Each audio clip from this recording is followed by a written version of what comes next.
मी गीता पोखरकर. मी समृद्धी skill development सेंटरमध्ये गव्हर्नमेंटच्या क्लासमध्ये क्लासेस चालू केलेत. मॅडम चांगले शिकवतात, प्रत्येक गोष्ट बारकाईने सांगतात. मी फक्त 6 दिवसामध्ये ॲब्रोज काढायला शिकले.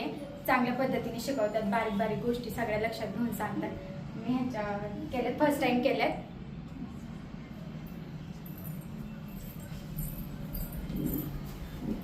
हॅलो, मी आरती सईद. मी गव्हर्नमेंट थ्रू समृद्धी स्किलमध्ये गव्हर्नमेंटचाच क्लास करते. मी कधी ॲब्रोज धरलेला नाही, थ्रेड कधी हातात घेतलेला नाही. मी ह्या मॅडमचा ॲब्रो केलेला आहे. हॅलो, तुम्ही पाहू शकता.